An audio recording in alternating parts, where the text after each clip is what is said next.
The match tomorrow night, you're teaming with Chris Jericho against 2.0. They're a team that have really made a big impact since arriving in AEW. How familiar were you with them before they arrived? Well, we probably wrestled 2.0 maybe 3 times on the independents. We wrestled them up in Canada for C4. So we already had a history with them, kind of, and we were familiar with them before they got to AEW. So I would say we're definitely familiar with them, and now would be our 3rd match with them or 4th match with them in AEW. So yeah, we're pretty familiar with them at this point. When you see a new tag team like that come into AEW, and like obviously we just had Red Dragon as well, how excited are you to see these new names come into the mix and see the division grow? Super excited. With more people coming in, it's just different type of wrestlers, and it challenges us as a in-ring competitor because they have different styles. Like, just for instance, you mentioned 2.0 and Red Dragon. They're completely different in styles, and I love it. I just love the competition, and I love wrestling every style imaginable. We've always considered ourselves hybrid wrestlers. We can adjust to like a brawling style, a lucha libre style, or a more technical style. So anytime we get to step in the ring with people like that, I'm a kid in a candy store. I like to be challenged, and I like to overcome the odds. More people to work is always a good thing. You know what I mean? It keeps everything fresh. Is no repeated matches. I mean, yeah, of course there's repeated matches. We've wrestled them a few times, but I mean, you know, there's the possibilities are endless. So that's always a good thing, right? And the other person we've seen you on TV a lot with recently is Eddie Kingston, and you have such a history with him. So firstly, what's it like being reunited with him on television and working with him again? Super dope, super dope. I mean, right before we got with AEW, one of our goals was we set it because we did a whole angle with him at Impact, and that's where we like really got close with him, and we were friends beforehand, but doing that program at Impact really brought us together. And one of our goals was for Eddie to make it to AEW, and he did. And it's super surreal now. Fast forward, 2 years later, now we're doing a program with each other on national television, and it's awesome. Really cool. It just you know how sometimes you say things and you want it to happen, but you know circumstances doesn't allow it to happen. It's awesome that everything fell into place, and we're on television together with one of our friends, and able to just do what we love to do with our buddy, and it's awesome, and which is why it's causing a little conflict with Chris at the moment. So yeah. I feel like with Eddie, he's so charismatic and memorable. Everyone kind of remembers the first time they met him or saw him on TV, whether it be in AEW or like me in RevPro in London. It's the first time I saw him. For you, like, when was your first meeting with Eddie, and what was your first impression of him? I'm gonna have to think about that. I'm trying to think of the first time we met him. Yeah, it was years ago. I know that, but I don't really remember the exact moment or show. Or I think we were like introduced to him by another mutual friend somewhere, and since we all pretty much had like a similar circle of friends, like that's how we pretty much connected, because we were all like part of a similar circle of friends and stuff like that. And all of us, of course, being from New York, we always tend to look out for us New Yorkers and stick together. So that's pretty much how that happened. But I'd say maybe like 7 years ago, maybe. I'd say maybe eight. I think it was like National Pro Wrestling Day. Yeah, the first like National Pro Wrestling Day. Yeah, you might be right. Yeah. Like 2013, maybe. I will give you a good Eddie Kingston story, though. Unfortunately, we can't think of the very first time we met him, but the very first time we worked him in the ring, I do remember that. There was a moment in the match, he'll laugh at this story, where I was getting beat up, I was doing my thing, and I don't know which story to tell you. Hold on, I'll tell you. So one of the biggest things, as we know, Eddie is from Jakarta, so he has a very lucha libre style of wrestling. And my partner Santana over here asks him, can you back roll? Like, can you do a back roll? And I stare at him, and we both stare at him, and we're like, are you really asking Eddie, when he has this lucha like base as his training, if he can do a back roll? So in the match, when he hits the back roll, he like does the back roll. He does the perfect, like, crispest back roll, wrestling day one. Like, he finally learned how to do it. He does an amazing back roll, and then he looks at both of us and goes, like, it just, the face, that moment in the match. There's always like little moments where you have with competitors in the match, but that moment I will always remember. I like his face, like, cannot back roll, like, and you already know how strong his personality is. You stated it earlier, and it was just having that moment with him in the match. I will always remember that. It was pretty funny. I'm not doing the story justice without the cursing and everything else. I'm trying to be a little PG here, but it was a very memorable moment, and that's a testament to Eddie Kingston. Can he back roll? Before Eddie came to AEW, you said there that you wanted him to come, and before he came, he's spoken about the hard time he had during the pandemic. And how much were you guys still in contact with him then? Yeah, we definitely spoke to him. He was going through a rough time during the pandemic, as a bunch of independent pro wrestlers were. I mean, he was doing like a huge tour in Europe at the time. I think he just came off that tour, and luckily he did that tour, because when the pandemic hit, he was able to like survive off the money off that tour. But then he eventually hit a wall, as he stated in other interviews. He had to sell his gear so he could pay his mortgage. And wrestling is what he did. He has a background in ironworking and stuff like that, but he kind of left that life behind for wrestling and was just literally making a living off of independent wrestling. And then, yeah, that was as he stated before, it was a really hard time in his life. And yeah, he made it through, though. It was a blessing and a curse. It was like a double-edged sword, because he was such at a low moment. He worked really hard. He bust his ass, and he got the match with Cody. And the match with Cody steamrolled into his career in AEW. And then I don't think, me personally, I don't think if he went through that low point, he would have been so motivated to go after that match with Cody and stuff like that. Because maybe if he was still, let's say the pandemic never happened, and he was still rocking and rolling in Europe, he probably wouldn't have had to even been in the States to do the match. So, it was definitely a blessing and a curse, and it grounded him. Mm-hmm. Yeah.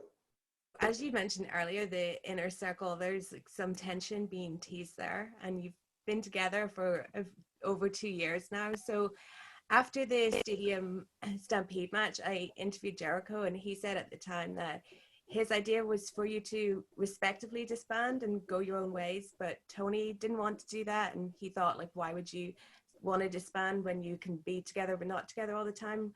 So how did you guys feel about that at that point? I mean, for me personally, I just felt like it was, we had done so much, and we were like, we have proven to be very successful at being the group and stuff. I just felt like it was time for all of us to, like you said, go our separate ways and start, establishing our own selves and whatever we're going to continue doing and stuff like that. And then maybe eventually later down the line, we could bring it back together for a major moment and rock and roll again. But I always feel like the group is cool, and we've proven that the group can be successful. But now let's prove that each of us could be successful on our own. Almost like, you know, like the Wu-Tang Clan. You know, they were such a great band together. They were so successful together, and then when they all broke up and went their own separate ways, they all became successful. Mm-hmm. So I think that was more my mentality towards it. Mm-hmm. Yeah.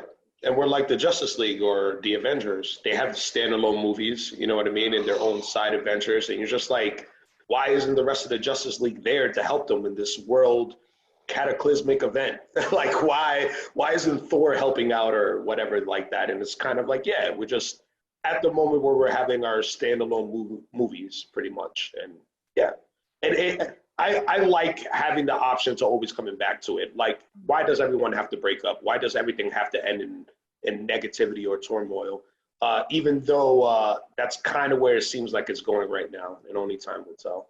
You know what I mean? But, you know, family fights, and we have our issues, but, you know, we'll see where it plays out. Well, you did Justice League style come together when American Top Team came around. So what was it like working with the MMA fighters in American Top Team during that story? It was awesome. It was definitely a challenge, but it was really cool. Again, going back to what I said earlier, the MMA guys like Ovlowski and Junior, they obviously don't have a wrestling background, so that presents a challenge in itself, where you have to lead guys through a match that are very new to what you're doing, and we want to make them look good as much as we want to look good at the same time. So it definitely was a challenge, but it was super fun. They were super respectful. They respected what we do. And at any moment, these guys could just like break us in half if they wanted to. They're just so big and strong. And also with the skill set that they have, which makes them very intimidating to be in the ring with. But they were like big teddy bears, man. They were really cool and really fun. And it was I had fun doing the program. It was super fun. And like I said, it was another challenge to overcome. And I think it was a huge testament to all five of us in the inner circle, in the sense that we were able to pull out this cool ass match with guys that had no professional wrestling background, and the fact that, you know, we also in doing what we were doing and making them look good, and them, you know, vice versa, we kind of like made them respect pro wrestling a lot more, because they begin to realize how much work goes into what we do. And yeah, it was a very accomplishing moment after the match, where all of us looked at each other and were like, yeah, man, we like made it through, and we got something out of it. So it was pretty cool. It felt good as a performer, and as someone that, you know, we've all five of us have so much experience and knowledge under our belt. So the fact that we were able to put that to use and pull something pretty good out of it, and it was a good moment. Yeah, and just shout out to Scorpio and Ethan Page. I mean, they really were the workhorse for their side of the team. They were the glue that stuck it together. You know what I mean? So yeah, it was cool. It was a very fun program. Definitely one of the memorable ones that we've had so far. It was just different from everything else that we've done. Yeah. Oh, well, speaking of factions, you joined LAX when it was already established, but you somehow really made it your own. So for you, like, how difficult was that initially, taking on the LAX name and making it your own? I think when we set out, we never tried to like emulate the old LAX. We were just us. Like, maybe what we changed was what we wore to the ring. We wore more stuff that we would wear on the actual street. Like, before we became LAX, we were known as EYFBO, which was, in the beginning, it was a parody of LMFAO, because when we first started as a tag team, we really didn't know what to do, and we were kind of finding our identity. So at the point that we became LAX, we were kind of like in our own. You know what I mean? I like to be very flamboyant and fun, you know what I mean? So it was challenging for me specifically. Santana, it was a little bit more what he was already doing. He's very straight-laced and serious and straight to the point. Versus me, I had to make that switch because I'm corny, I'm a clown, I like to have fun in the ring. So for me, it was a little bit of an adjustment, and then I had to find myself in the LAX gimmick. Whereas Santana kind of just was like a fish to water. It was like, oh, okay, this is what I've been wanting to do this whole time and not wear tights. Yeah, and it was really similar to my background already. You know what I mean? I was born, like, I was raised in the street, and I'm very proud Latino, and so it felt very second nature to me.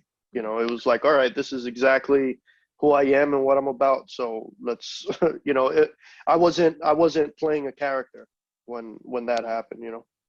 Yeah, it allowed us to change our style a bit too, because coming off the indies, we did a very spot heavy style, like a very high, like octane, which we still did, but we worked more on the aggressive side. And I think, especially our time at Impact, we kind of got it typecast doing that brawler, like big gimmick match. Like we almost every feud ended in a huge gimmick match for us in Impact. And that was a blessing and a curse. A curse on our bodies, because we would have to do these really hard fought matches like Barbed Wire Massacre 3. That match was scary just to even consider, because I'm not a deathmatch guy. So I was just like, oh, we're going to do barbed wire? I was like, you know what I mean? But I'm glad I did it. I would do it again at this point because I kind of got that initial fear out the way. But it definitely, the time as LAX and Impact, it definitely changed up our style a lot. And fast forward to us doing the parking lot match with Best Friends, we were already ready. We already had the experience doing type of matches like that. And I think that was a small part to the success of the match, and, you know, how, you know, not critically acclaimed. I don't know if the word I'm using is right. But I mean, like, it kind of was. Yeah. It was. Yeah. I don't want to toot our own horn, but yeah. I mean, for the most part, thank you. But for the most part, everyone received the match with positive feedback. And I think a testament to, obviously, you know, Best Friends, Jerry Lynn also helping us put it together, and just having that experience. He has experiences, a plethora of experience with stuff like that. But also just, we were mentally already in the zone. We knew what it took mentally to get into that zone to have a type of match like that. And that's a testament to our time in LAX. And to long-winded go back to your original question, it's just, we never set out to be like the original LAX. We wanted to be like ourselves, but we knew, being under the LAX moniker, we had to step it up and be more aggressive. Versus when right before that, we focused more so on the athletic side of the wrestling. Whereas when we transitioned to LAX, it's like, okay, we're going to tell more of a story. We're going to be more aggressive and stuff like that. So it really shaped us to kind of what you see in the ring today and what we do. And like Ortiz said,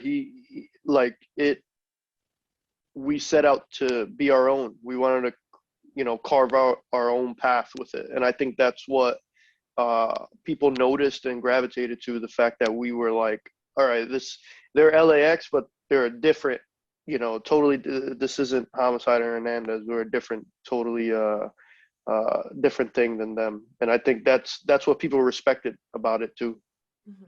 And we also had the pleasure to Homicide being one of our mentors in wrestling. We had that, his ear, and we could ask him for advice and stuff like that, which we still do to this day. And that helped a lot too, having the blessing of two of the originals, you know what I mean? And ultimately Sean came back and we did a program, and it was cool. It was kind of like a passing of a torch thing, and it was an awesome time in our career. Well, Homicide, as your mentor, he got that big moment at Grand Slam. What was it like for you guys watching that? And how important do you think it is, like, that Tony allows that kind of thing to happen, to bring out a Homicide who's not part of AEW and give him that? Huge. It was really cool seeing him have that moment, like, because, you know, we owe a lot to him. And it was cool, like the wrestling world and someone like Tony realizing his worth as a performer and what he's done for wrestling over the years. Take away what he's done for the sport of professional wrestling, what he did for us being kids from New York. Like, we can obviously 100% identify with him. And he's someone that's like, oh, that's someone like me, you know what I mean? And he's one of our friends. And just to see one of your friends get that reaction in front of 20,000 people, and it was really awesome. To give you a little quick, like, backstage, lift up the curtain a little bit, they weren't sure if they were going to give him a Titantron, you know what I mean? Like a entrance video or whatever it's called.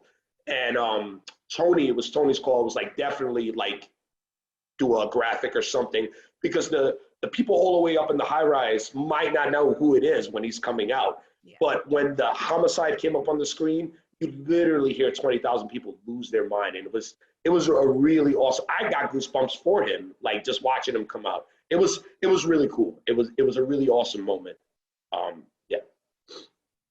And I feel like every time we hear either of you cut a promo afterwards on Twitter, it's always like, we want to hear Santana and Ortiz have more mic time. So is that something that you've kind of found hard in a faction, to be able to get those more moments of mic time? Yes and no. Yeah, I mean, but thankfully, with, if we suggest it, then, it happens a lot of the time, it's mainly up to us. Like, if we want to talk more, then we suggest it and we, make it happen. Thankfully, we have that kind of freedom, I guess, to be able to suggest things, and it's usually received well. So, yeah. Yeah, and a testament to Chris. Chris is always wants us to get involved and talk, especially when we're doing big group promos.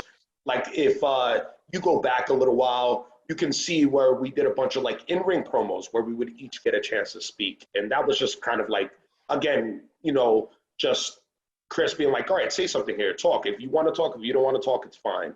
You know what I mean? So sometimes, like, we choose to talk less just because it could sound a little redundant. Like, if Chris is already kind of saying what we're going to say, then why do we kind of need to say the same thing in our own way? You get what I mean? Mm-hmm. So, I mean, yeah, I mean, it's yes and no. Like, sometimes there isn't time for us to talk. Sometimes we only have a minute segment and there's 5 people. Like, how's each person going to talk for 5 seconds, So, time constraints could play into it. But, yeah, I mean, yeah. You've cut some very personal promos, and I think back to when Jericho was feuding with Moxley and then your feud with FTR. So what's it like for you deciding to go out there and to speak from the heart or from your personal experience rather than inventing something to say?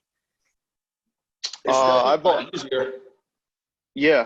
always been one to speak from the heart and speak from personal experience. I think that's when the best things come out, and it comes across as genuine and authentic, and that's always just been my approach to wrestling and presenting myself as my persona and stuff, like, just always speaking from the heart and keeping it real. And these a lot of these personal experiences are the reason why I'm here and do what I do. They were my driving force, and they were the motivation that I needed to keep a fire under my ass to keep going. So, these are the things I always draw from and use when it comes to doing these personal promos. And yeah, for me, my past and my personal life is all the fire, driving force, and motivation that I need to bring it. So it's easier to say what you know what I mean, rather than, like, trying to play a part. And it's a lot easier when you could tap into real life, which is a technique a lot of pro wrestlers have used throughout the years. You know what I mean? I forget who coined the term, but it's just an extension of the real you. You know what I mean? Those are always the best characters in wrestling. Those are always the best promos. When you're just an extension of yourself, your real life self. It's just, we are who we are in the ring. It's just turned up a notch because I have no energy when I'm at home. I have a 3-year-old, so I'm always walking around tired all day. And versus when I'm in the ring, I'm just like, it looks like I drank 10 cups of coffee and I'm ready to go. And it's just like kind of like a mental switch that we turn on, and that comes with what we do as far as performing in the ring and also doing the promos. It's just an extension of us, pretty much. And it's a lot easier when you're doing what you know, rather than someone just handing you something and being like, all right, say this or do this. As you said earlier, you guys have been in a lot of gimmick matches before AEW and now during AEW. So what's been your favorite gimmick match that you've done? In AEW or just overall? We'll say in AEW. Okay. Narrow it a little bit.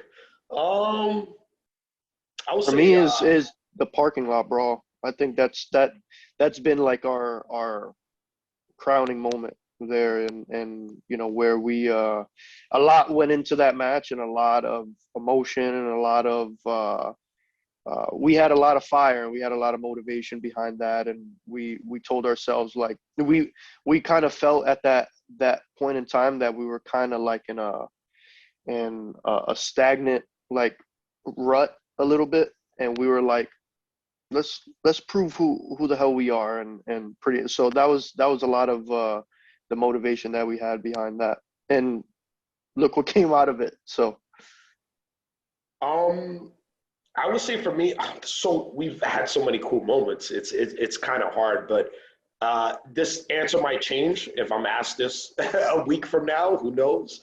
But as of right now, I would say Blood and Guts. Just the spectacle of the cage, and there was something special because that was the first time we really had a full like crowd back. Yeah. You know, Blood and Guts was supposed to happen. We were supposed to have that match with the Elite back when the pandemic started in New Jersey, and I was really looking forward to that because that was going to be the first time that we were anywhere near home, because the closest up to that point I think was DC before that. But Blood and Guts, just the energy, like when we walked out, the way the crowd reacted, and it was just like, oh, I missed this. It's like we got a hit of the drug that we've been chasing. As wrestlers, that ovation, that organic crowd reaction is what we chase. That's, for me, that's why we do what we do. But like, take everything else outside of it. For those moments that you're in the ring and you're getting organic, like, reactions off of something, and people are so excited to see you that they're standing up and they're shouting and they're going crazy. It's hard to explain if you haven't experienced it yourself. And for me, like, that was a very special moment. We came out, we all looked badass, we were cool, and you have this crazy structure in front of us. And it's the first time we've done cage matches before, but nothing to that extent. It was just cool. It was a spectacle. And just being inside the ring and looking out through the cages, it was really cool. But again, if you ask me this question a month from now, I might have a different answer. But as of right now, I would say Blood and Guts really stands out for me. And finally, kind of similar, but if it is the end of the Inner Circle, what will you take as your best Inner Circle memory in the past 2 years? rappelling down the Stadium Stampede. That was probably one of the craziest things I've ever done in wrestling. And Yeah. like whenever we go to Jacksonville, you know, and we pull up to the stadium and Daly's place, like I always take a moment to look up at that screen and just go, yo, we really did that, like idiots. and I, you know, it was terrible because I was the first one. Like, so they took each of us one by one up there to stand up there and hook us in, and nobody else. So the first people, it had to be two of the biggest people at each end. So I remember the guy that was rigging us and stuff. He goes, all right, so who's gonna be first to go up? And Hager like looks at me. He's like, brother, that's all you. So I had no choice but to be like the first one to go up. And I remember going up there and like I was standing up there by myself, and then the rigger went back down and left me there by myself to grab everyone else. And my whole life was just flashing because I was like, I'm really up here about to rappel down maybe like 100 feet more or more. And I was like, this is my life right now. Holy shit. But yeah, that to me is like a huge memory and moment that I'll take away from it. I would agree with him. That was probably, there's no way I would ever forget that. I could be going senile at 90 and I think that memory will still be there. I would still have like PTSD flashes. Yeah, it was such a wild experience. We just had to trust in the equipment. It was just trusting the equipment. They were super professional. Everybody, like, they broke down everything for us. They made it a lot easier because that's the first time any of us did anything like that. I've never been bungee jumping or skydiving or anything wild. Yes. So it was I zip lined maybe once or twice, but not to the extent of that.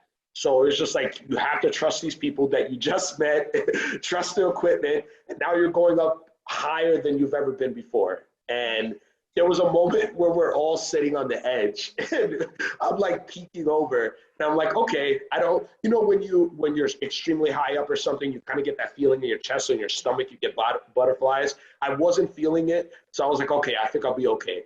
And it was a countdown. So I was like, as soon as they say one go, I'm just not going to think about it and I'm going to go. And we did. And that's kind of exactly what happened. And a little insight, I almost lost my finger. I wasn't wearing gloves, so when I jumped, and at an instinct, I grabbed the rope in front of me, but you have this carabiner hooked up, and it's like this thick metal carabiner. So when the slack of me getting pulled up, it cut my finger. So I actually wrestled the rest of Stadium Stampede with like a bandage around my finger, and it cut pretty deep. Like it left a scar, but I was like, man, if I would have grabbed it differently, my finger would have just went flying off. But I would have had no choice but to do the entrance because it was one take. That's it. But yeah, luckily I didn't lose my finger. So. Wow. Well, what a note to end it on. Thank you guys so much for your time today. I really appreciate it. It's been great to talk to you. Thank you. Thank you.